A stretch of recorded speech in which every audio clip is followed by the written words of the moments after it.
Well, hello there. You're watching the polls on the Joy News channel. Some of the stories that we're looking at this afternoon. There's a lot happening on the first day of the resumption of the House of Parliament. And of course, we're talking about a number of issues, including the failure of the president to downsize the appointees in his government. The president announcing a reshuffle a couple of hours ago through the Speaker of Parliament. We're getting a lot there, plus keeping our eyes on the first day of sitting in Parliament, as there's also a change in the minority leadership. There's a lot happening here, and we'll keep our eyes there, plus bring you some updates as well. We're equally looking at this disaster which occurred in Turkey, but it's having an impact on some Ghanaians as well. The earthquake that, of course, is wreaking a lot of havoc in Turkey. Will bring you updates, plus connect to some Ghanaians who have been affected out of that exercise. Don't forget that later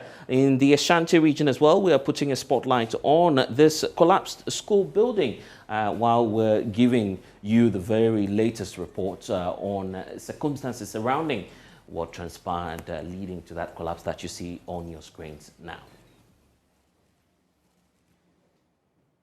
And it's all coming up here on the polls brought to you by Global Communities, Digny Lu, Affordable Safe Sanitation. Don't forget that we're on DSTV channel 421, Go TV channel 144. I'm Blessed Sogah. Welcome to the polls. We'll bring you details shortly.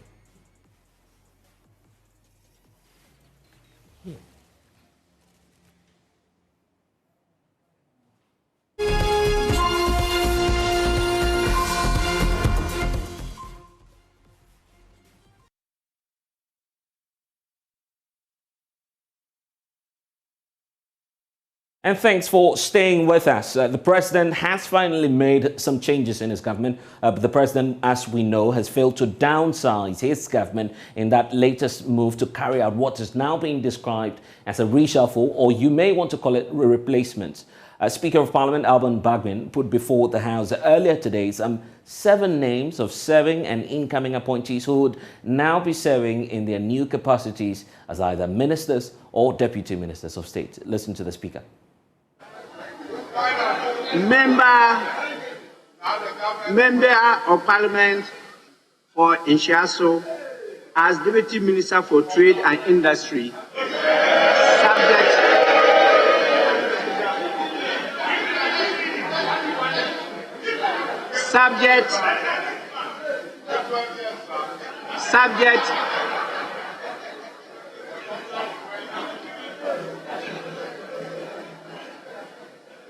subject to the approval of Parliament.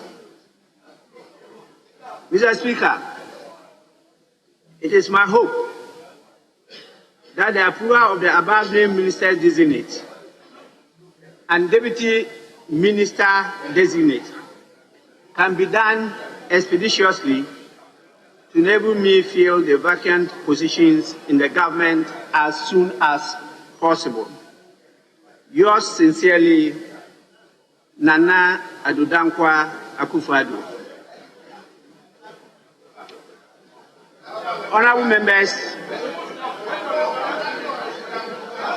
this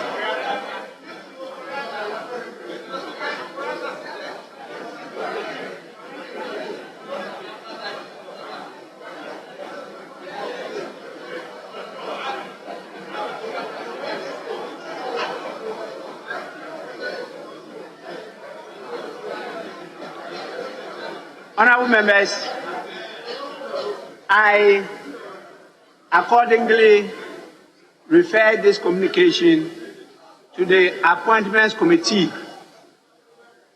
for consideration and report to the House. I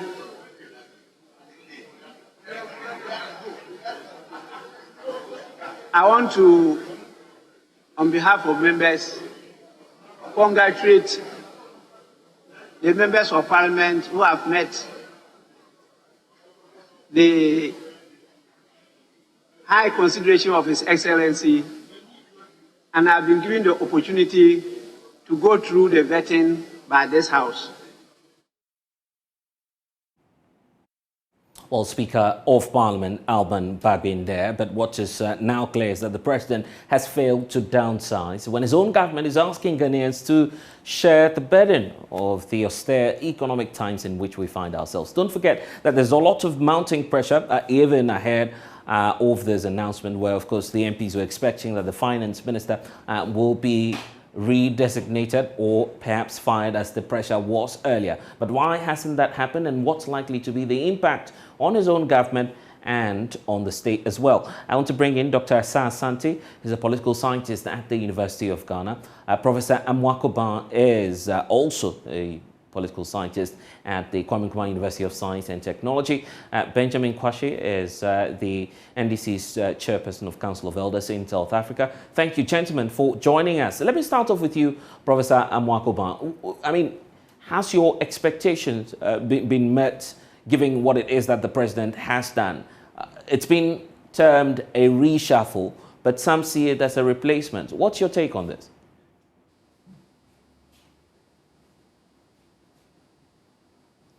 Professor Amwakoban, if you can hear me, I'm just asking you about your take on this latest announcement that we're seeing from the Speaker. Yes, loud and clear now. Okay, what he did is not what is critical. That is not what is needed. We don't need musical chairs. We need reduction in numbers of appointees so that government expenditure goes down. Every action the president takes now must be in that line, reduction of expenditure. This government, the reason why inflation is so high, we don't seem to be able to do anything, is because of the fiscal policy of the government. We tend to talk about the monetary policy from Bank of Ghana. That's not where it is. It is the fiscal policy. We are spending more money than we take in, right? And the debt servicing alone, the finance minister says takes more than 50% of the revenue. Servicing. How are we going to make this work? The only way is to cut the budget, the government expenditure budget. That's it. There's no other way. Even infrastructure development must be suspended for a while. You should group them, critical to normal, and so forth, though you know which ones to tackle first. Some projects we just started, suspend them. Suspend all those. I'm not saying we shouldn't do anything at all. If you have dug up the road, going to a town, see, don't be in such a hurry to go and fix it, asphalt it and all of that, because you don't have money. Let them know, please, can't do it now. Or sorry, we didn't consider certain things. Now it's unnecessary to suspend this thing. We'll put a grader on it. This road is going to be cut very surface at least once a month until we are in such a position to do it permanently. That's what you do. It shows you are serious. It shows this is a critical situation. But we are behaving as business as usual. You know, this one is out to replace him, this and that. The Dubai here has been out all this time, but they're not able to do it. If we are serious, we will leave that position temporarily open. Ask the minister and those involved, can you maintain the situation for a while? Yes, keep going if you can. You should tell them, find a way to do it. That's how you do it. It's an emergency. No, we are not doing that. Just bring this one goes here, this one comes. The same expenditure we are looking at. We are not going to solve this problem this way. We can't. Some of these things we are doing, government appointees, if you reduce them, it will go a long way to help with the debt restriction. People holding bonds. But we are not thinking about that. That is from a foreign country, it looks like. We do what we want, and the problem is still there. We don't tackle it head on. It's because these people behave as if they are the only ones who know how to do something. Nobody else can do it except them. This is where we are. If you look at some of the appointments that are being made now, we can't help but to place people there. For instance, the Trades Ministry became vacant after the resignation of the former Trades Minister, Alan Kojo-Trematin. Then we have the other, which is the Agric Ministry, becoming vacant as a result of what it is that the Dr. Akoto has decided to do, to run for president. All of these positions became vacant. So the president had no choice but to fill them up with political appointees. Well, some of them you have no choice, like trade and like that. I'm talking about most that some do the some is the free. So if one is out, get them to double up and make it work. That's how you do it in an emergency. It is not business as usual for you to fill every position that there's empty. No. And that's what he's doing. There is no attempt to raise revenue except tax. What they don't realize. It is not only tax you can do to bring money, but look what is happening. You tax people, then taking them from there to go on, they threaten to go on strike, then all of a sudden, boom, 30% increment for salary. Are you kidding me? 30%? What country does that? How can you increase somebody's government workers, existing workers' salary 30% in this climate? How? How is that possible? The government is so broke that we are not supposed to hire any new person. Now, you have pretty much hired 30% of the existing 700,000 people. About 200,000 more people to hire. This increase you just made almost a quarter of that. Don't we see it? And we accept it? We keep going? So the government raises salaries. And then taxes also go up. Prices also go up. Government employees their pay are increased so they can handle it more. How about the rest of the people in the country? Nobody's increasing anything. Right. And the hardship is the only thing that we are just raise. We are all raising ourselves up. Makes no sense. And you tax, you get to a point, it's a diminishing return. Because if I used to buy two things, I'm buying one. The government is getting the same tax it used to get when it was only 10%. Now it's 20% to get the same money. What's the point? That's what's going on. You just hire people. This country, I don't know what to say. I don't know. This is not the man I know. This president is not the man I know. Right? He's not the man I know. Now he doesn't listen to anything. That's what. But the country doesn't belong to him alone and his team folks. It's not his. We have to sit aside and let it go down the drain. No. Today, if they don't work hard to come to agreement on this debt restriction, we are big trouble. Okay.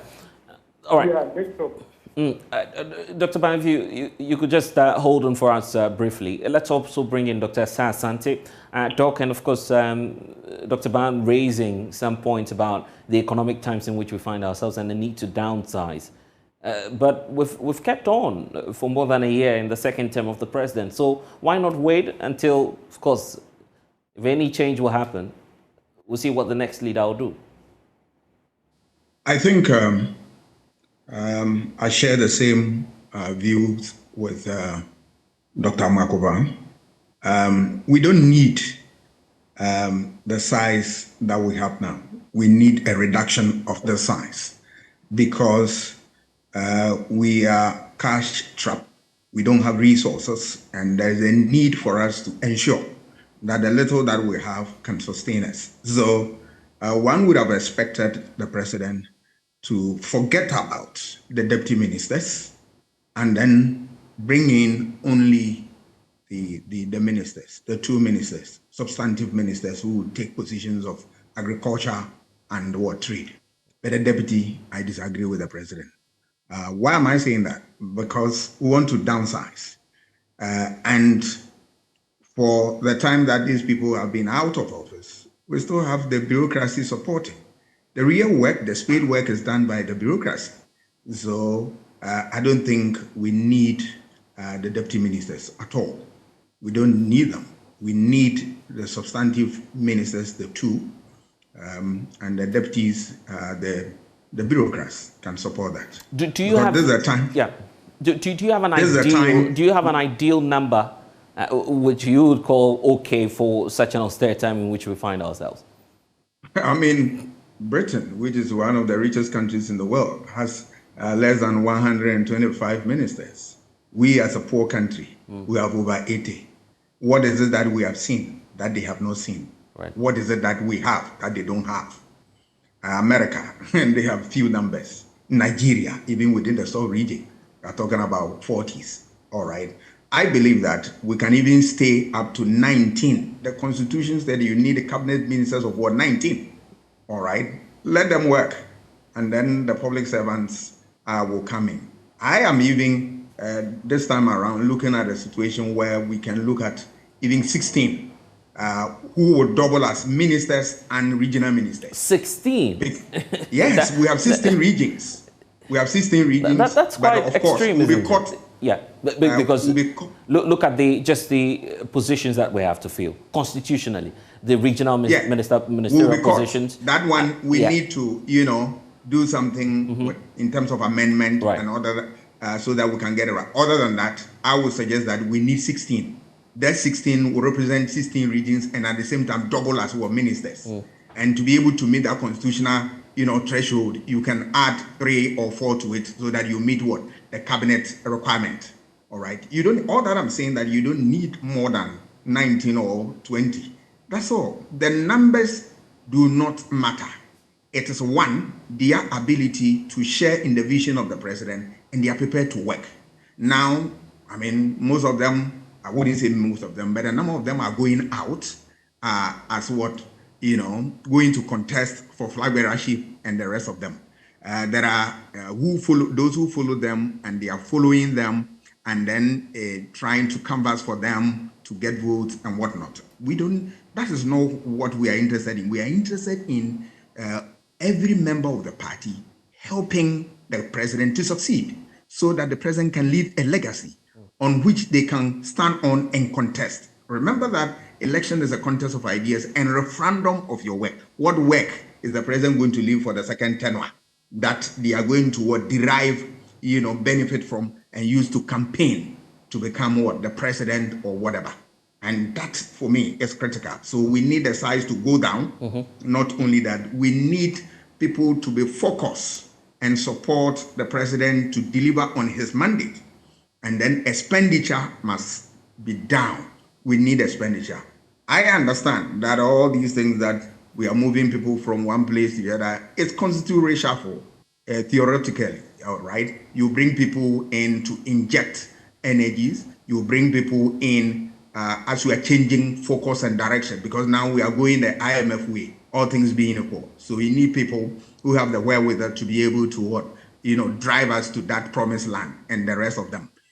But the reality is that we don't need the size that we have. We need to come down, and we need to ensure that all these things work and work properly. Otherwise, yes, you can have IMF, you can have resources, but you dissipate them in no time because you'll be paying a huge bill for ministerial appointments. Okay, let's hear from Dr. Makuban on this once more. The point you're making that we need fresh ideas. But Dr. Makuban, if we indeed need fresh ideas, why not target the sectors that are underperforming? For instance, you look at our economy now, it's not doing too well. A reason for which you have some MPs, even from the New Patriotic Party side, say, well, bring in some fresh ideas. All we have now is a Minister of State in charge of finance, by the way. How are we going to measure performance? They don't have money. Just about all the ministries don't get the money they need to perform. So how are you going to measure his performance when you don't give him the tools he needs to perform? That's the problem. This has been going on for quite a long time, but they've been able to hide it. Well, shenanigans. We are cutting sword here. We are this, and we are doing that. And no, it's not true. Most of it's not true. You understand? So this is part of the reason why the president finds it difficult to even reshuffle properly. Because if the person hasn't done anything wrong, and you have not given him the money he needs to perform, how do you measure his performance? That's the problem. It's arbitrary. But you are lucky. Some have left. So now, don't fill the position so quickly. Ministry of Trade, they have 2 deputies. So the substantive minister is gone. That one is a major ministry. It has to be filled. Okay, fine. Even that, you can suspend it for a little bit. 3 months is enough to save some money. You understand? But no, we'll come back very quickly to where we were before. As if we are doing okay. We are not doing okay. So any way you can save money, that's what you do. Yeah, but Doc, what difference will it even make if you have just a few ministers, just a few, away for 3 months, by the way? I understand. It's not only the money. It is the appearance to show people that you are serious, you are aware of where you are. If you behave the way we are behaving, it means everything is okay. This is business as usual. It is not business as usual. So do something for outsiders to see, okay, they know where they are very serious now, look where they could go, this, it's not wrong, man. In politics, you say appearances are everything. And that's what I'm talking about. But he's not taking advantage of what is going on and want to come back very quickly to where it was before, as if everything, that's where it was going to happen. You see, it's primarily because of the Bank of Ghana that this government is not performing. We are helping, the Bank of Ghana is helping the government fail. It is not the job of the Bank of Ghana to finance the government. Sometimes when I say that, I think some people don't understand it. The Bank of Ghana is collecting money every month, giving it to the government in the form of treasury bills. This is why the government is so bloated and still don't do anything about it. If you get to a point where the Bank of Ghana is, which now they have to, because IMF have told them to stop. Let's see next 2 months. If the IMF, Bank of Ghana doesn't keep the government money, where is the government going to find money to pay salaries? Then you'll be forced. You have no choice but to cut down on the number of people because whatever money is left is not going to be enough to go around. This is how it's supposed to work. But no, every month, Bank of Ghana turns into a susu and give it to the government. Give it to the government. And then the debt keeps going up. The president too doesn't pay any attention because he's not under any pressure, so he keeps the same number of people. This is what is going on. Right. Thanks, Doc. Let me bring in Benjamin Kwashi, of course. He belongs to the NDC, speaking to us live from South Africa now. But Benjamin, I recall that your party was asking for a reduction in the size. That has not happened. At least the speaker now has confirmed that to us. Very well.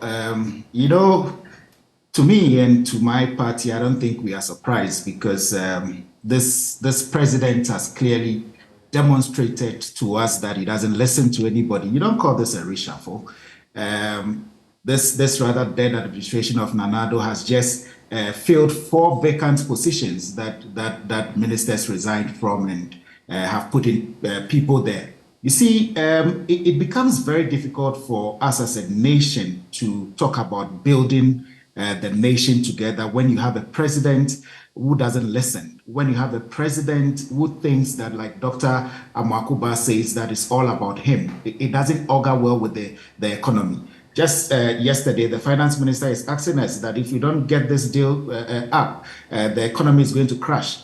You would expect that the president, knowing very well the difficulties we find ourselves in as a nation, would have said those ministers who have resigned, those ministries that are empty, vacant in terms of ministers, there are bureaucrats in the ministries that will take up these positions and ensure that government machinery works. Unfortunately, for me, from where I sit, it's all about the president trying to get his people there to have a bite of the national cake. You ask yourself that what at all is this president waiting for before he takes decisions befitting of the commander-in-chief of the Ghana Armed Forces and the leader of our country? Because, look, prior to this announcement, you were expecting that the president would have asked the finance minister to take lead because obviously his own ministers and members of parliament have said they don't trust in his process to get us this IMF deal. What does the president do? He keeps him there and he brings in other ministers just again to overburden the Ghanaian taxpayer. Is it surprising? It's not, because this is a president that told us in parliament that he was in a hurry to develop the country Ghana. Little did we know that he was in a hurry to run us into a ditch. He's gotten us into the ditch, and instead of helping us all, helping come out of the ditch, he still puts us there. I think it's time that we all call on the president and the government to know that, look, Ghanaians are wide descending. Ghanaians are now wide awake. We are saying that if you want us to go through these haircuts you want us to do, show leadership. Be the first people that will take steps that will let the citizenry believe that, oh, the presidency is doing this, the presidency is doing that. You don't bungle around ministers that have resigned and then you put new ministers there. What do you expect of the taxpayer? Yeah, Overburden us again? Yeah, but when this comes up, the feeling is it's just mere political rhetoric. The fact that we've not done any scientific search at all to see what it is that a large-sized government will take away from the people of Ghana. There's no scientific evidence to that, is there? There is no scientific evidence, but we should use common sense. We are not in normal times. We all need to admit that we are not in normal times. I believe that people have spoken enough. The bureaucrats, the technocrats, people have spoken. I just heard Dr. Makuba. I have also heard Dr. Asante. And these are people that are giving us cogent reasons why the president should listen and ensure that we develop this country. We help this country out of the tantrum that we find ourselves in. If the president is not listening, the country suffers. He is part of the system and he is making it worse than we ever thought. I believe that a John Mahama administration, under such circumstances like what we find ourselves in, will listen. Because remember, President Mahama has always called for a national dialogue. The dialogue will bring the technocrats and the people who know best to say, look, you have 30 ministers, downsize them. Do this, do that. This government has refused. There's no national forum to discuss our predicament as a country. And he's just running the country as if he's running his personal business. And this is just not right. Yeah, but he's still within the remits of the law, isn't it? He's not violated any law by keeping these ministers there. Well, he's not violated any law, but then has he violated laws when he's telling us to have haircuts? Has he violated laws when, after everything the citizenry has done and they are profligate spending, today the citizenry have to pay for it? Is it lawful? Is it, you know, sometimes the law is there, and then we also need to apply a bit of quote-unquote common sense here. The country is not in normal time. As a president, as our leader, show leadership. Show leadership. These 4 ministries that were vacant, we were going to save at least some little money for the public purse. Is it necessary? But you don't call this a reshuffle. So when I saw the headlines that the president has reshuffled, he has not reshuffled. He's not done anything reshuffle. What does it? He just filled vacancies. He's just. I'm believing to. I'm going to think and say, what is Katie Hammond doing in the Trade and Industry Ministry?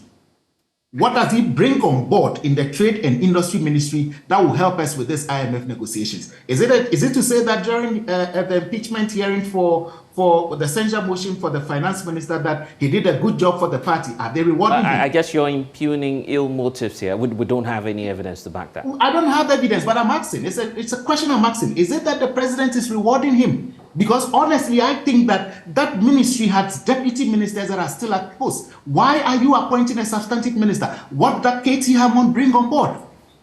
What does he bring on board? Maybe we don't know. But for me, and from where I sit, I've heard my MPP people just numb. They are not saying anything about this so-called reshuffle because you can't defend this. It's indefensible. Dr. Asante, let me find out from you the point about Katie Hammond. Is it fair to be raising such concerns at this moment? Oh, I don't. For ministry appointment, anybody can be in any position. All right, you don't need special expertise or knowledge to be able to fill certain vacancies because the technocrats are those who do the spade work and they assist them. Oh, okay, right? so you're suggesting then that we can even do away with a number of the ministers and we'll still have these ministries running? Yes, you can reduce them because the technocrats, the bureaucrats are there. They support, all right? But what I want to say is that you don't need special knowledge to be in any ministerial position. No. All that you need is that you are in tune with the vision of the president and that you have dedicated yourself to the implementation of the policies that will be designed and then pushed into your ministry to execute. That's it. But what we are saying is that our focus must be on the size. And you did say that there is no scientific basis for talking about the size of. I disagree with you. Why am I saying that? You don't need any science. If you are spending 1,000 Ghana on each of the ministers, and we said you have 80, and said bring it to 20, what scientific basis do you need again? You need just the figures to know that you have been able to say about 60 or 80. If you save 80 and you have 20 that you are paying for. That is a science. Some say government is balancing that by putting a freeze, for instance, on public sector employment. Oh, but do you take that? they said that they have reduced their, per diem and the monument and all that, and substantial figures. Have they provided it with any figures? They say they've reduced and all that. How much did they take as a whole, which the fraction is what they are talking about? We don't know, all right? There hasn't been any communication to that effect. But what we are saying that if you reduce the number, remember that little drops of water makes the ocean. So even if it's 1 Ghana cedis, we are saying that when you reduce and we bring the figure down, we can also go into other areas. And that's the leadership by example. You are calling for haircut, tighten your belt, help this country, otherwise it will crash and all that. What about your own self? What have you done about your lifestyle, your leadership style, which we are paying so much? That is the crux of the matter. And that doesn't bode well for a country which is struggling to get resources. Because if you maintain these ministers, what my understanding is that at the end of the day, you are the money that you receive from IMF and all that, much is going to go into servicing paying these ministers and all that. And is that why we quickly went for the IMF and all that? Then we are not ensuring value for money.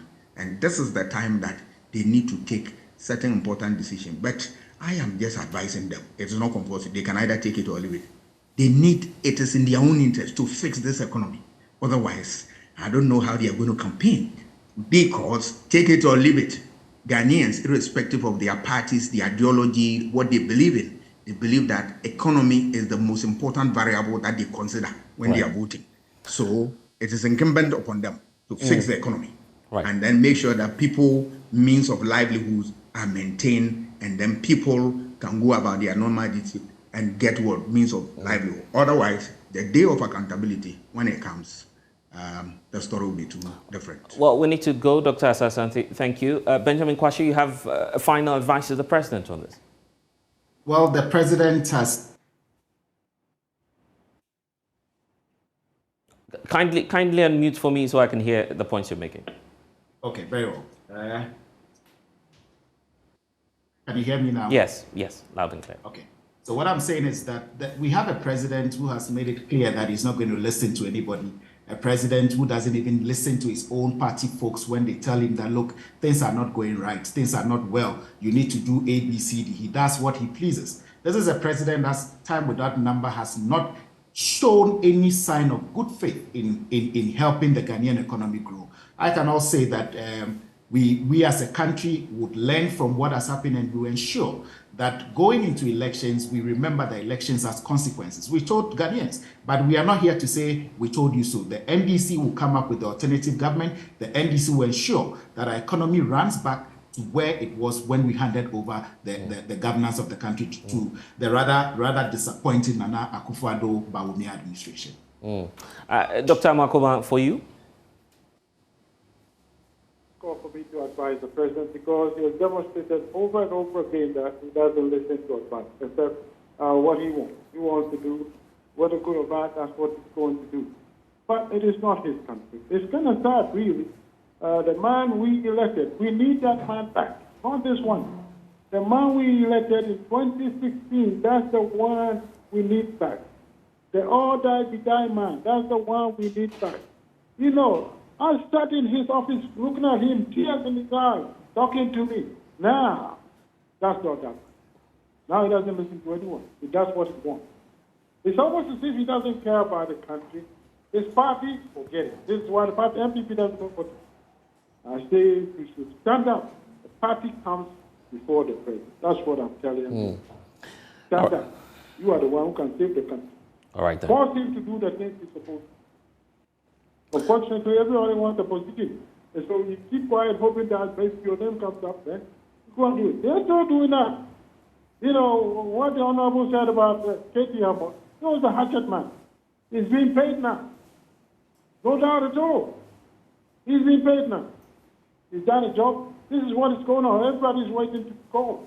And so even when it's not going well, nobody cares. You keep quiet just in case something comes your way. That's what's going on. And it's no good. This country is never going to take now if we have this attitude. Well, we'd have to leave it here. Dr. Richard Amakoba, to Dr. Asah-Asante and Benjamin Kwashi. Thank you all for joining us here on The Pulse. Well, in less than 2 hours from now, government will close the chapter on the debt restructuring program, a key component of the International Monetary Fund bailout. Individual bondholders, as we know them, now have a choice to voluntarily participate in a domestic debt exchange program or be left out just to their fate as the deadline for the program expires today. Finance Minister, in an address to the nation last night, reiterated amendment terms of the agreement, stressing that it is the best government can do and that the current economic hardship, and of course that individual bondholders and pensioners were hoping, of course, in the last minute to push to get the minister to exempt them totally from the program. But that didn't happen. The Finance Minister is urging them to sign to secure a deal with the IMF and restore the nation to macroeconomic stability. 2022, we invited all holders of Ghana's bonds to volunteer to exchange their holdings for new bonds whose terms are compatible with our desired downward debt trajectory. This invitation was within the context that for Ghana to reach the required debt sustainability threshold of debt to GDP of 55%, it was important to review the interest rates and maturities of the existing bonds. Having listened to and acknowledged emerging concerns, we have recalibrated the framework of the DDEP with the following constituting the terms of the improved and enhanced offer. 1. All individual bondholders who are below the age of 59 years, Category A, are being offered instruments with a maximum maturity of 5 years instead of 15 years and a 10% coupon rate. 2. All retirees, including those retiring in 2023, Category A, are being offered instruments with a maximum maturity of 5 years instead of 15 years and a 15% coupon rate.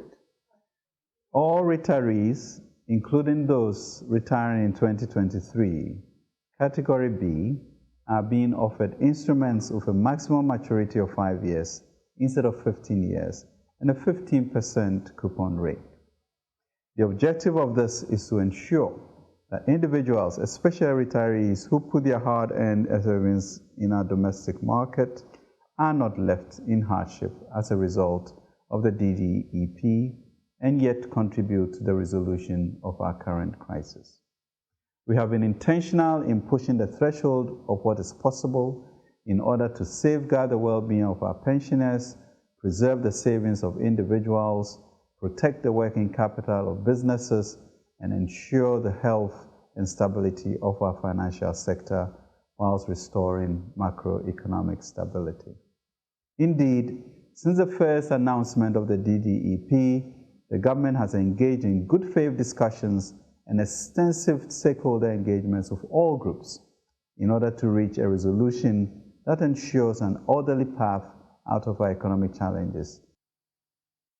Well, the Finance Minister there, but government is hoping to seal a deal with the individual bondholders and pensioners to reach the 80% IMF threshold acceptable. But what happens after the closure of the deadline?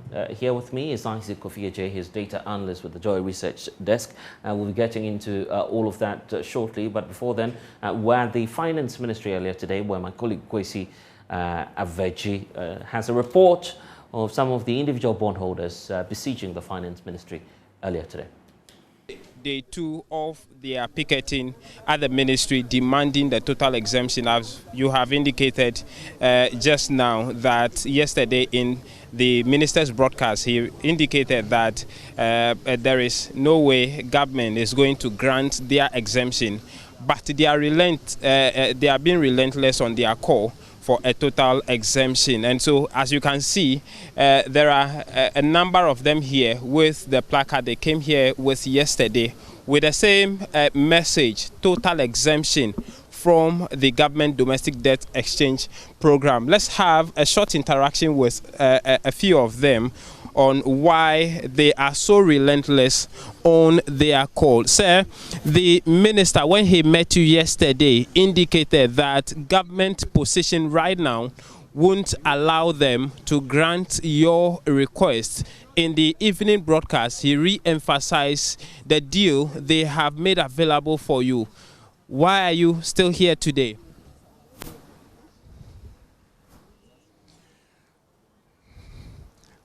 I listened very carefully to the minister, and we are asking for total exempts. You'll hear it later from our convener. But for now, revered senior citizens and our countrymen, today is Tuesday, the 7th of February, 2023. 75 years ago, on the 28th of February, 1948, just about 3 kilometers from here, veterans of the Second World War belonging to the Gold Coast Regiment of the Royal Gold Coast Frontier Force were marching to Christianborg Castle to submit a petition. At the crossroads, they were intercepted,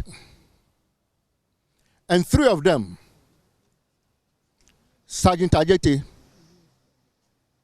Corporal Atipo, and Private Odate Lamte, were martyred. They shed their blood for this land. 75 years ago, today, indeed, let me say, from last month, we made petitions to His Excellency and to the minister. Fortunately, we've not been intercepted with bullets to kill us. However, I want to draw attention that about 4 years ago, during the banking restructuring, several of our people died. They died out of poverty because what they planned is not what came to be. So blood was shed. Now, as we stand here, we represent a section of the whole society. In 1948, it was soldiers. But here, as we stand, farmers, fishermen, soldiers, lawyers, judges, policemen, engineers, doctors, Makola women, economists, every group within the sector of the society. We are here, and we are veterans. Why are some of us, even as we speak, because of desperation, fear, having strokes, and some dying? Blood is still being shed. I want us to remind ourselves of what happened 75 years ago and remind ourselves of what is happening now. We are still pleading with His Excellency and now with the Minister of Finance, Ken Oforata, to consider the total exempts. Well, that's the appeal, but the timeline and the deadline is running out. I want to bring in Isaac Ije, who's joining us now. Quite a very heartfelt message there from the individual pensioner bond holders. But let's talk about their options now and what opportunities are available to them, not knowing. And we're saying that doing all of this in the context of what it is that the finance minister has said. There's no hope at all, is there, that they will be exempt totally? Well, in fact, they have less than 24 hours to make that case. Make a decision. In fact, most of them are now left on the fence. They don't know where to, be, whether to be on the tangent of subscribing or on the tangent of just leaving their bonds without knowing the tradability of their bonds after the program kickstart. But what they are asking for, we know that they are asking for a total exemption. Simply means that they want their original coupon rate. They want their original maturity date. They don't want any new bonds. All that they are asking for is that government leave our bonds alone. We don't want your new arrangement. If you listen to the finance minister yesterday, he made it clear that if you look at the data and, these pensioners who have government bonds, and if you look at the strike the average, most of them have bonds or coupon rates ranging between 18% and 19%. This is what they are asking for. Government is saying that I can't give you the 18 to 19%, I can give you only 15%. But the year? And then the year, I'm actually bringing it down from the 12 years now to 5 years for you so that you can get your money. And that's what the finance minister is calling a better deal. Yeah. Isaac, we'll get to that point. It's whether or not it's a better deal. Kokuya Joe Edu is also an individual pensioner bondholder. She's joining us now via Zoom. You have, barely 24 hours to make that decision. Will you sign up to this debt exchange program?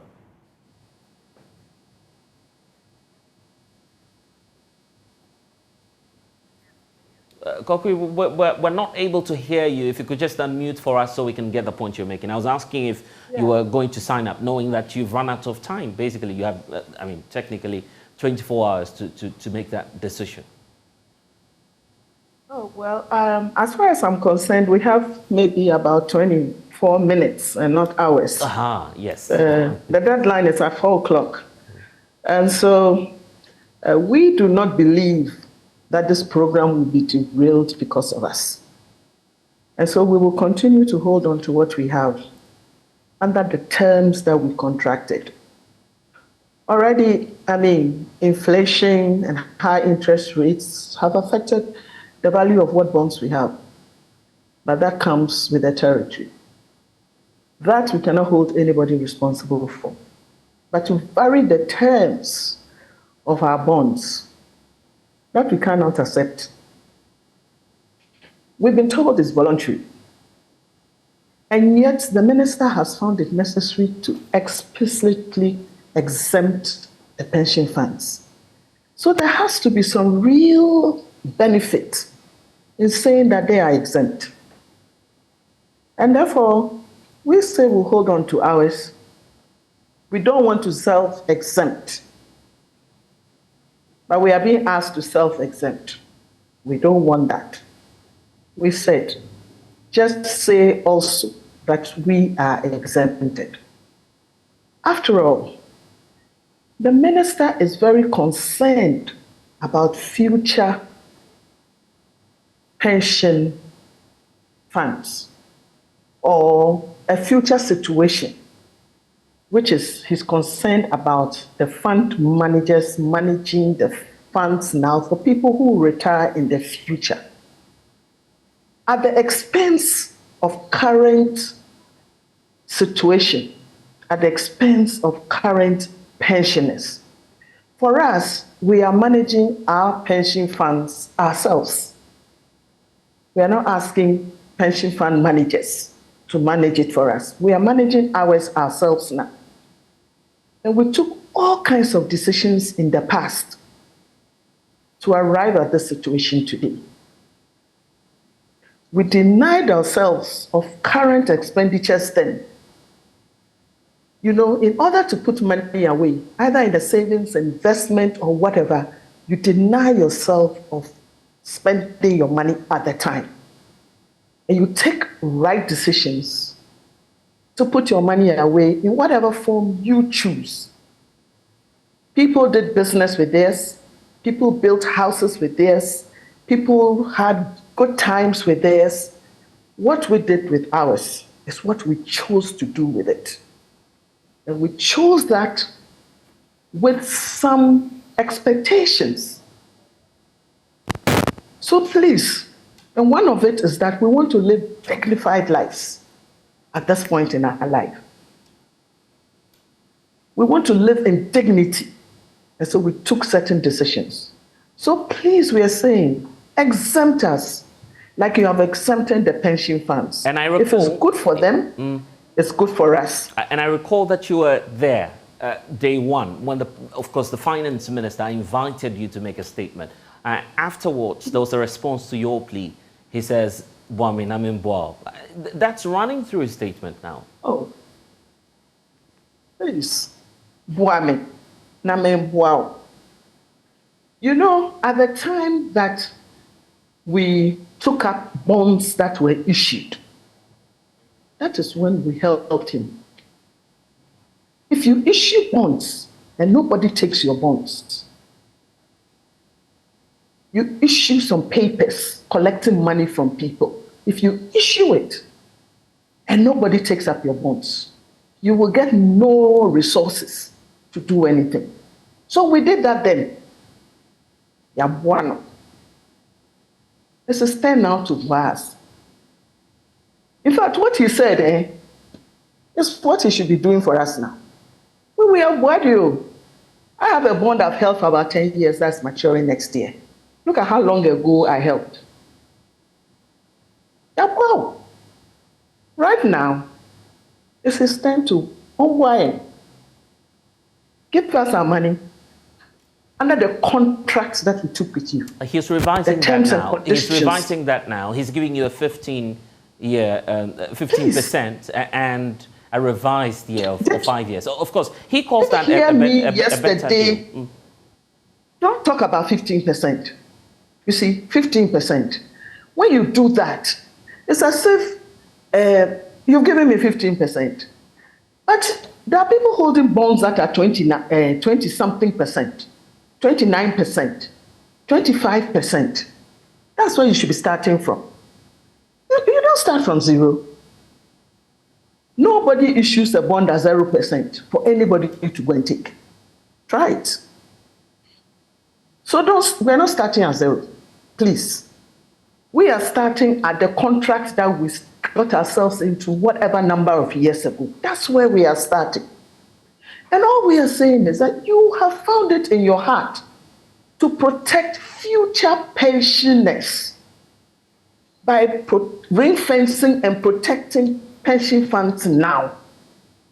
And there are pensioners now. If you are exempting them, exempt us. That's all we're asking. We're not asking for better. It's a good thing that he has a good mind. Look, good considerations, great thinking into protecting pension funds for the future. It includes you. People who are 40 and 45, 30, who will retire in 30 years and 20 years and 25 years. We have retired. So what's the difficulty? Treat us. That same good feeling that he has for the pension funds, that's what we're asking. That's all. We're already in it. We are too old to be employed. Indeed, we've left the job scene so younger people can be employed. We just want to live on our monies. We want to be a burden on ourselves. Monies that we put away. We have a certain life that we plan for ourselves. We just want to live in dignity. That's all. Dignified lives. We're not begging anybody. We are not a burden on our children, on society, just decisions that we took in the future. Look, this is sending a wrong signal to younger people because we are asking people, save up, don't spend all your money, think about tomorrow, think about a rainy day, think about emergencies that will come in your life, and all of that. This is what we teach to people. When I invite people on investments, I ask your age, and then I direct you on what kind of investment. And if you're over 50, I will never let you go and take investments that are risky, investments that go up and down and swing around. You don't even have the heart to tolerate those kind of investments. So I ask you, go for safe investments, government instruments, so that when you put your money there, you can go to bed and sleep. Nothing will happen. Look at the uptake of government instruments since 2018. If you've seen that trend, you will see. It just kept going up. Everybody was going there. We all want safety. Ghanaians, we don't like risk. Many of us, we are afraid of risk. We just want fixed income. We don't want too much, whatever. Many of old people, they don't go to all those big funds that promise huge interest and things like that. You don't sleep when you are there. We went to government so that we will sleep. For this last month, come on our platforms. 75-year-olds are awake at night, sending text messages. They can't sleep.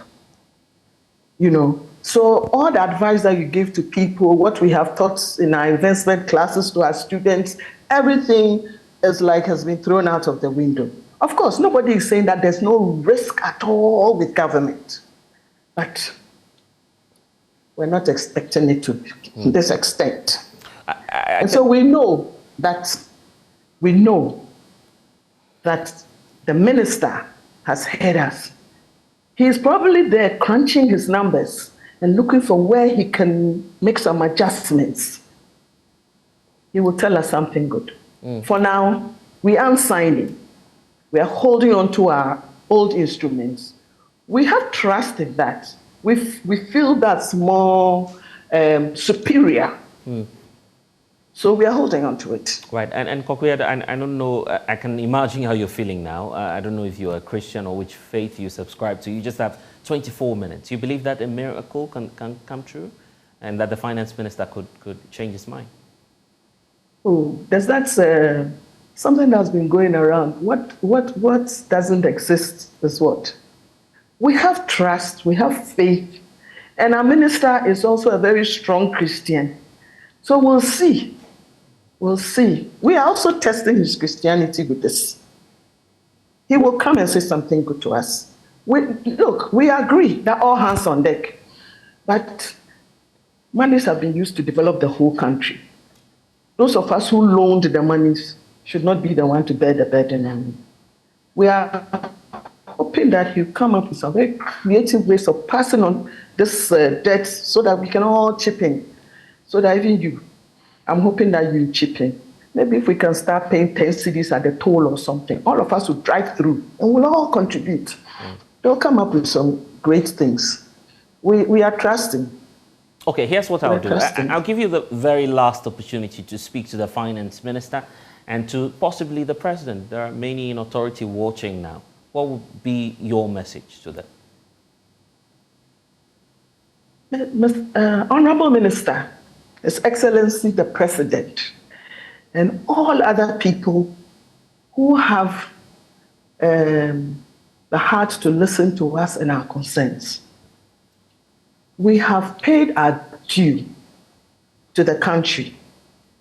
We are senior citizens now who younger people are looking up to.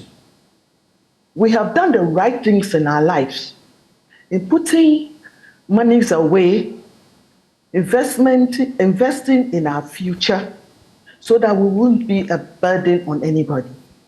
We are in a country where we know that we don't get some of the things that developed countries provide for their elderly. And so we took that decision to deny ourselves of certain pleasures, expenditures, and put money aside to take care of ourselves. Please, don't let it seem like we made wrong decisions in our lives. Don't let it seem like we failed by doing certain things. Let other people, let the young people look at us and see that what we did was the right thing to do. That they should save for their future, use their money well, be frugal where they have to, be sensible where they have to, put money away for the rainy season, for emergencies, for anything that could happen. And let them understand that in life we plan. This is a demonstration of planning. We've worked 35 years, 30 whatever years, 40 years. I mean, people work long time. And we're not just people who are in the formal sector with SNIT contributions and things. Some people do their own jobs. They don't have any other money coming from anywhere except what they've put aside. Please, don't let all of that seem like it was a waste of one's time. It was a good thing. And we want them to follow us, to do what we've done. A country that doesn't have people saving. How do you build a financial sector? Please, we did the right thing. And let it be seen that the decisions we took when we were growing up were the right decisions. So I know they've heard us, and I trust that they will bail us out of this.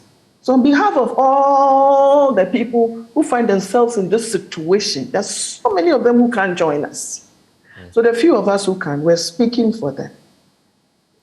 So please, Honorable Minister, His Excellency, as you hear this coming from me, I'm speaking on behalf of all those people. Right. Be good to us and make it worth our while. Thank you. I appreciate your courage. Everything will be fine. Thank you, Kokwi, for joining us here on The Pulse. I'm really saddened by that. But of course, this is why we believe that the Finance Minister has, of course, that fiscal space to exempt the individual pensioner bondholders, because they're within the range of the surplus that we were talking about the other time. Explain that to us. Well, as we speak, actually the deadline is over. Yes. It's 4 o'clock. So it's practically not possible, but he had the opportunity to do something. Yeah, so if you look at how much the government wants to restructure at the moment, the original amount was 137 billion Ghana cedis. And when they took out pension funds, it was revised to 132 billion. So they lost about 5 billion. And that's well within what the Finance Minister told George Weafe in that interview. Absolutely. That, look, I'm on a target of 80% success rate.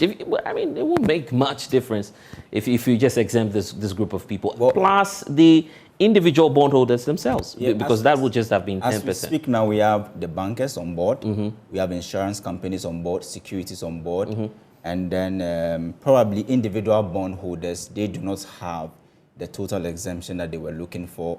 You know, individuals who are also pensioners do not have the total exemption that they are looking for. The only group that was given 100% exemption was pension funds. And remember that pension funds that we're talking about here can be in two folds. Pension funds with government and your own personal pension. Just like Kokwe and Co, probably they are private people, they weren't having social security, the government system. So they had to put their money away. Exactly, they were doing their own pension scheme, their own self. Now they are 50 whatever years, 60 whatever years, they need their pension money. Most of them bought the bonds 5 years or 10 years ago. To this year is their maturity. I was just looking at the data on the number of bonds, the amount we're supposed to mature in 2023, and I counted it's more than 20 billion. More than 20 billion Ghana cedis that we're talking about for just 2023. And if you look at, that is just principal. We're not even talking about the coupons, the interest that government is supposed to pay on it. So if you look at this total amount, and if at this huge amount that government is supposed to settle in just 2023, and you ask yourself, does government have that capacity to pay? So we know this year government is projecting to spend close to 205 billion Ghana cedis and generate just 160 something billion. That's a shortfall there. It's huge. Yeah. It's about 61 billion.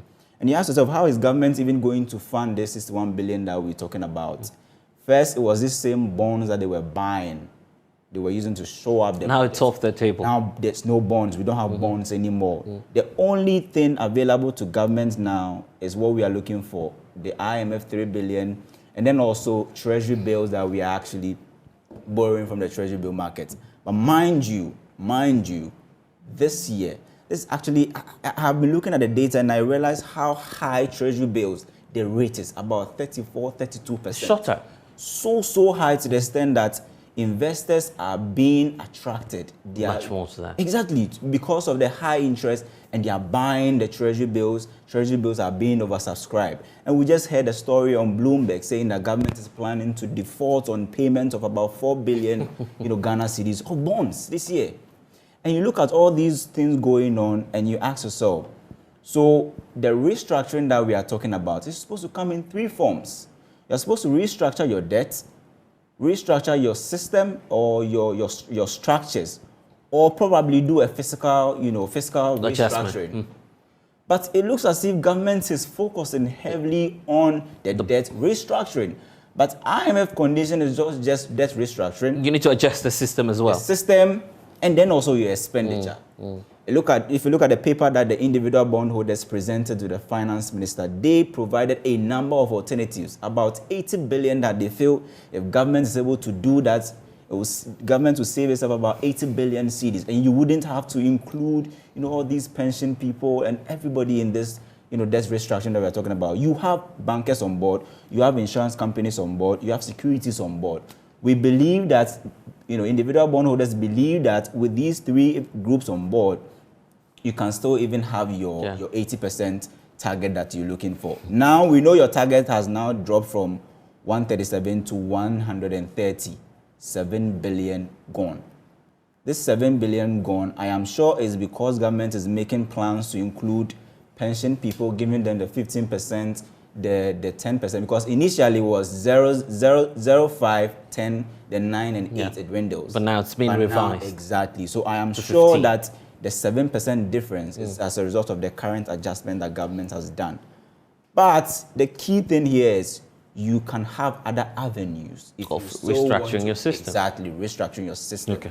And even achieving the 50% debt to GDP ratio that you want to get there, you can't do it within the span of 5 years or this medium term that we're talking about. So take your time and make sure that you do proper consultation so that groups like these will not, get themselves affected by this. Well, Kofi, it's all over now. Well, I don't want to say it's all over now. Miracles can still happen. Absolutely. That's what the individual pensioner bondholders are still hoping for. A lot of questions to be answered. Well, the Speaker of Parliament himself, Alban Bagbin, has now directed the Finance Minister, Ken Ofori-Atta, to put the details of that domestic debt exchange program before the House for consideration and also brief the members of Parliament on the matter, which is the ongoing domestic debt exchange program that the government is pursuing.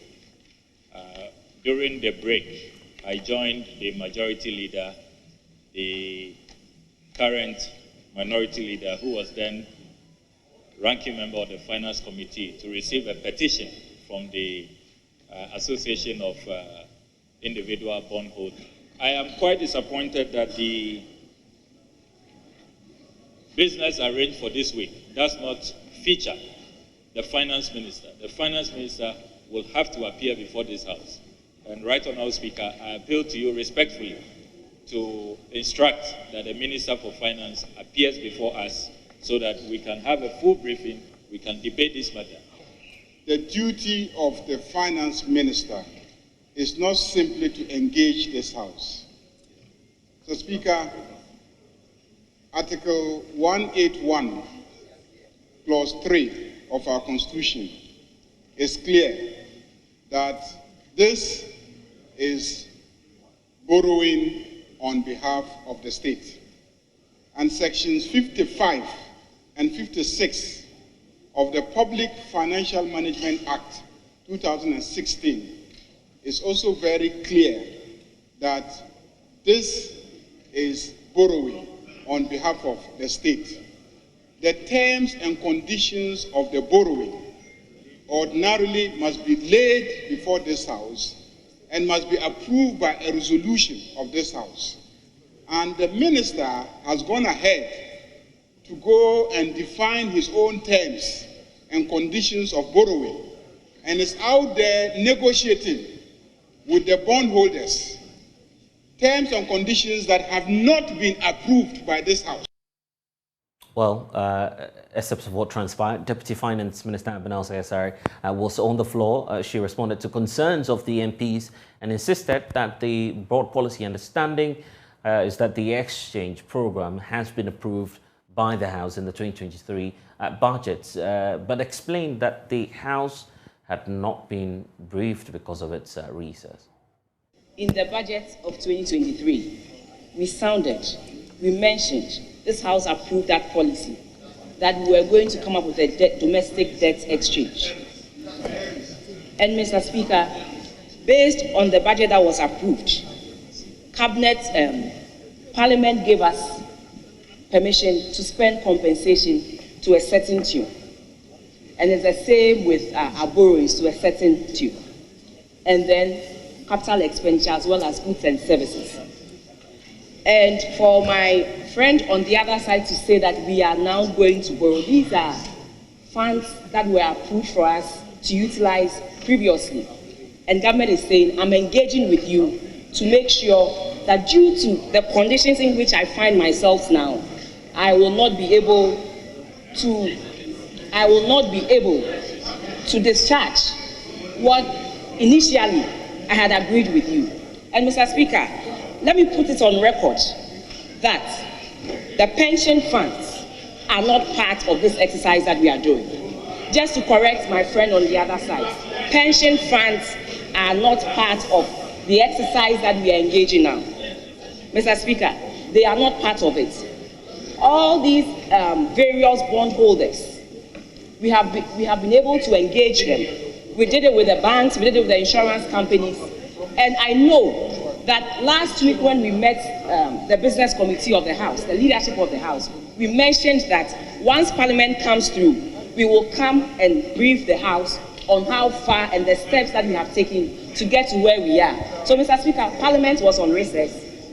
Parliament went on the 23rd. Parliament has just resumed. And we mentioned it last week when we met the House, the leadership, that this is what we intend to do, to come and brief the House. So I think my brothers on the other side are jumping the gun. A little patience. And let's not muddy the waters out there, Mr. Speaker. Mr. Speaker, let's not muddy the waters out there. We have done the engagement. Yes, it is true that we haven't been able to engage Parliament, but Mr. Speaker, we sounded the call to Parliament. Well, despite this explanation, Speaker of Parliament Alban Bagwin directed the Finance Minister to appear before the House. Honourable members, my understanding is that both sides agree that the minister be scheduled to come and brief the House, policy statements, and some details about the debt arrangements. Parliament is ever prepared to assist government to get out of this quagmire. And so what I can say now is that, like the church says, Roma locuta, causa finita est. Parliament has spoken, and that is the end of the case. The minister be scheduled by the business committee as early as possible, because this is an urgent matter. If the pensioners are picketing at the ministry, we need to do this as quickly as possible. I can say that by Tuesday next week. Tuesday next week. This week is quite packed. And so Tuesday next week will be appropriate. Even though we have some business to on Tuesday, I insist that it should be on Tuesday. We'll have to find time for the minister, because this is a very urgent matter, particularly dealing with elderly people. We have to find time for the minister to give us a brief. And we'll keep our eyes on that here on the JoyNews channel. But for now, here on The Pulse, we're taking a break. We'll be back shortly.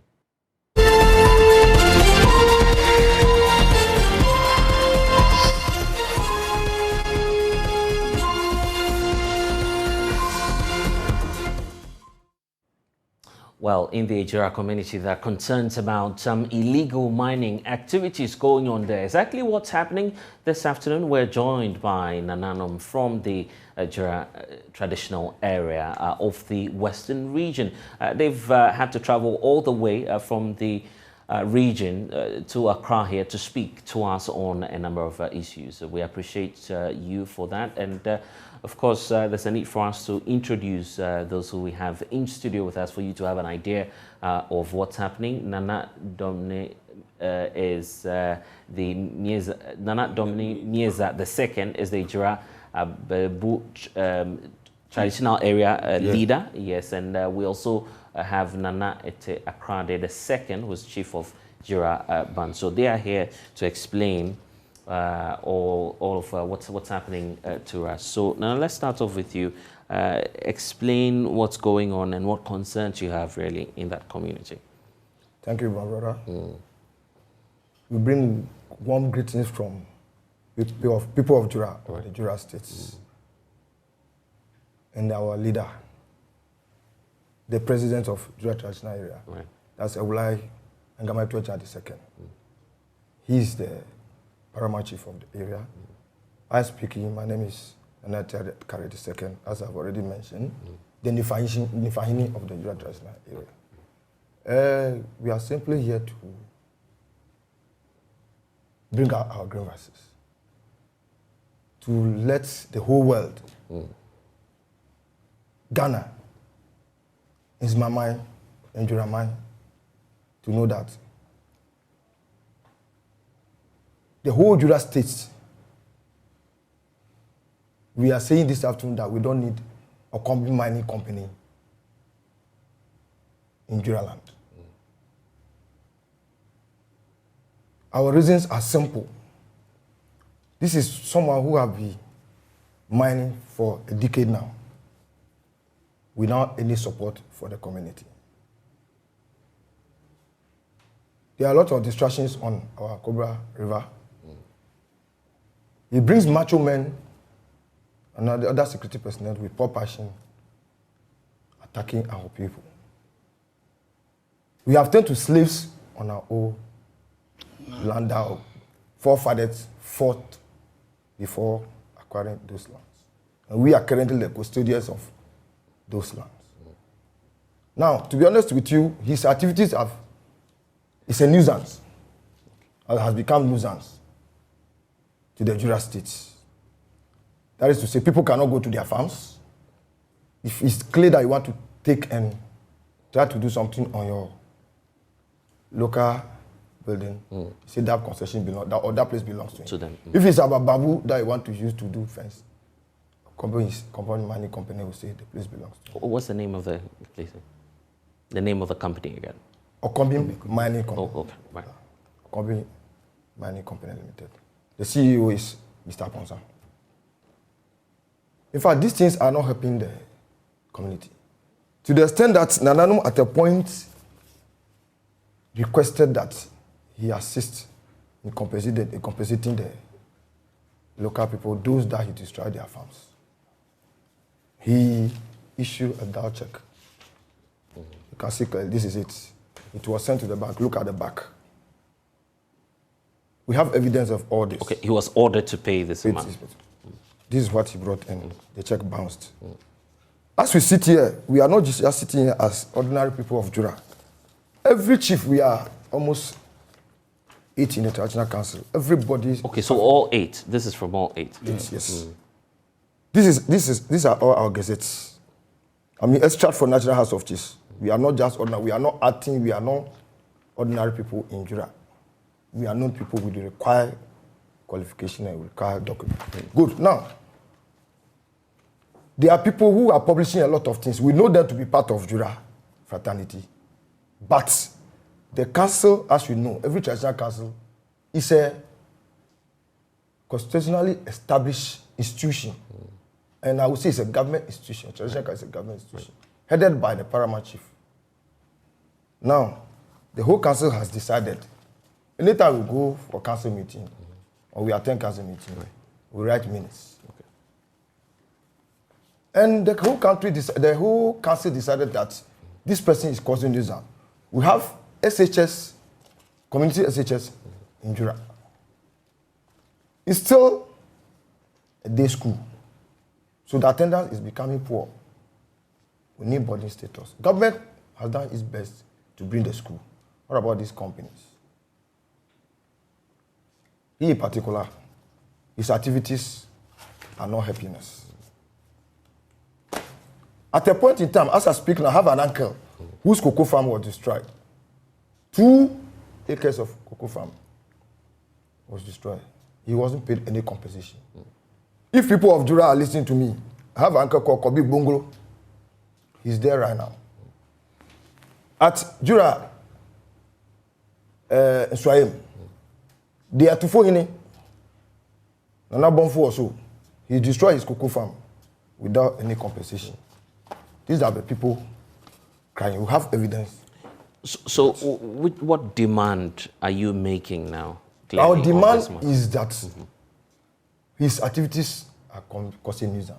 So we are calling on the President of the Republic of Ghana, the Commander-in-Chief of the Armed Forces, the Omampeni of Ghana.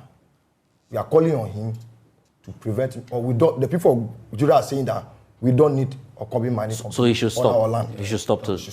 We don't need it on our land. But the youths are crying now.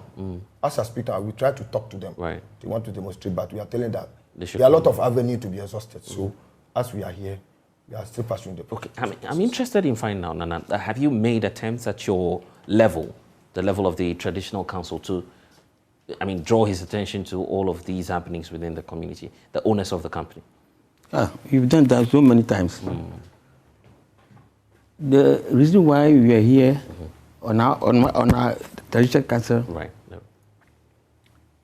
The man doesn't respect the chiefs, and we own the line. He said he had license. Oh, he says he has a license. Yes. You came and showed what you call prospecting license, 2016, up to date, and he have been using that license to work throughout the whole Judah land. And he don't want any Judah person to even to go to the bush or take even sand from the bush to go and use for his house. So he's taking over the everything, even our parents, and then our men at the areas there don't even go to bush. They can't go to bush. He's having macho men, or when they use pump action, walking through the bush. So if anyone sees them, then you have to run away. As at now, he has condoned and connived with some chiefs. As we said, we won't allow him to go there. He has condoned and connived with some chiefs that he is having a license, and we are not talking about the license. We are pleading that we don't want that man upon sign. The company name is Okobi, but we don't want him at the site or at any place of a Judah land. His activities is nuisance.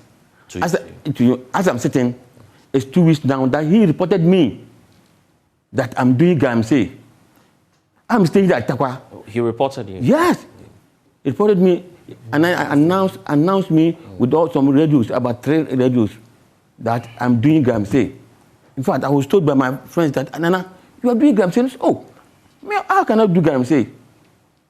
Then I was told to keep it somewhere for some time, because when the police get this note, they come and arrest me. I have to dodge for 2 days before I came out. And due to that, you know, he has gone to the place. He has gone to the bush there. In fact, as I can say, it's a cottage. A community. Yeah, community. He has gone there, and then select some men, the motor boys. They are there working now. On the land. On the land. I'm a chief. Even if year ends, you have to come and then, no, you get this. It's okay. He has never done that in your community. In your community. So, moving forward, you are in Accra now as the chiefs representing the community. Are you set to engage the Minister for Lands, Natural Resources, and other authorities? Are you going to engage them on this? Thank you very much, my brother. Before I continue, okay. In fact, we are people of Judah have turned to slave on their own land. It is clear. So the president and the minister should come to our aid. With what we are saying, we started somewhere. With a from petition. The municipality to the region. We came to, we were directed to go to mineral commissions. He was invited there. We all met. The issue was that, come back to Nanano, talk to them, see what you can do. Okay, so there was a directive? There was a directive from Mineral Commission. They then Mr. Isi. Oh, okay. So this was around... This was, was 2 it years ago. Okay, 2021. Right. When we came back, he didn't come. We sent a message to him. He failed. Now, one of the Traditional Council meeting, the youth mobilized and came. What they were saying that we disturb them every day. that they should stop illegal mining. Now somebody is mining illegally. We can't control the person because maybe we've taken something from him. What are you saying? They say, yes, the mine is working. So, Ewula come into Ejan. That's the mining of Jura traditional area. Other that, Nananum, go there and go and see what the subjects are saying. Because we should be sensitive to their plight. We move in there. I was the leader. Currently, I'm next to the Omahini at the... Okay, so you led that exercise to go there. I'm the Nifahini. Okay. I'm next to him. I led the team to the area. When we got there, these macho men are talking about, Wole Machete and this pump passion. They were holding, they have guns. They have guns. They blocked the road. They will not allow us to enter. Nananum's own land, and we are coming in, say they will not allow us to enter unless they ask permission from him. We were there when they made a call. When they made a call, they said their CEO is saying that they should not allow us to enter. I don't want to mention my background here. Okay. But I'm moving. That it's our own land. They cannot prevent us from going. Moreover, this man has not come to any palace. My palace. He has not come there to say he's a miner, he's blah, blah, blah. He has not shown me any document. So I don't know him. The guy started firing, shooting here and there. Before we came back, they flattened all our tires. They deflated all our tires. The cars you took there? The cars, fire into the cars. Now, the thing turned to something else.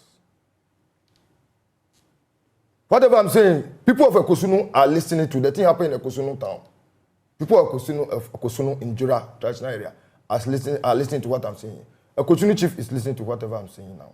And that's the truth. Now, we were there when I think Omahini heard the information and made a call, and police came from Azim. They came to rescue us. The issues were sent to police. Police wrote there, whatever. We gave every information, they reported the case. And then you were invited to the Azim police station. From there was an arrangement by the then MC, that's the Honorable Frank Openya. We met at Hotel De Hida in Takwa. To resolve the issue. To resolve the issue. When we got there, the Mineral Commission boss, the police commander told him, what his people did was wrong. It's Nananu's own land, so he should do something like this. He should come back and apologize to the Nananu. Up to date, he hasn't come. Because he doesn't have respect for Nananu and the people of Jura. He sees to be not entities. Okay. Now, hold on. Yeah, the issue is that, because of time, if we could just... the issue is that after that incident, he arrested some people around Bansu area. I don't have problem, citizen, if you see anybody doing any wrong, you can arrest. But he claimed that they are working on his land. We went to regional police headquarters in Takrady. When the issue, we got there, he said, no, this man came report, blah, blah, blah. That's it's true, the land belonged to me. He has arrested the people, I don't have problem. But my interest here is, he has no land at my end. Then they say, why am I saying that? I say, oh, he has not come to me. I have no document to that effect. Then the crime officer said, oh, the Nana Kain. That is very true. Then for now, hand over the document. He couldn't hand over any document there. He said he cannot hand over the document. Then he said, look, that's if you have no document for it, then don't stop there. Until I hear something from our mind, don't stop there. Okay. He did this, don't stop there. Fine. At the end of the day, we left there and came back. When we came back, this man's activity continues without any. So what we are saying this afternoon is that we don't need, the Jura State does not need Okombin to continue operating. So Nana, let's wrap up with you. What will be your message to the president, to the authorities on this case that you want to put across? Our message is the council, the Jura Traditional Council. You have decided that we don't want Okombin, that company, we don't want it at Ejura. We don't want it there. whether he has licenses or doesn't have licenses, because we can't work with that a person who doesn't respect. This is our main issue that we brought. So he shouldn't operate in your community. Apart from the respect, he's causing nuisance, he's polluting our waters. Okay. It doesn't bring any development to the area. You're saying that the youth may demonstrate if they are likely to demonstrate it. We are talking to them, they should wait. We should exhaust all the avenues because the youth are not having employment. They don't have anything doing. And aside that, our area is deprived to some extent. When it rains, there's wahala. Okay. Well, but you are in Accra. Will you meet the minister and all this? We've gone. Okay. Last week we visited the minister. Okay. And spell out the issues. To him. He said that he's not the boss. He's hand over everything to his boss. Okay. Moreover, we should keep cool and we'll hear from them. So you're expecting a government to do something? To react. We are expecting government to react. Well, so that's the case from Nananom, and of course, JoyNews will continue to follow up on that. We'll also try to reach out to the company involved here because these are claims that we also need to hear from the other side on. So we'll be doing that here on the JoyNews channel. Unfortunately, we've run out of time, so that's all time will last here on The Pulse. I'm Lester Sogah. Log on to myjoyonline.com. We have updates for you there. We'll see you tomorrow. Bye-bye for now. Next is Let's Talk Showbiz.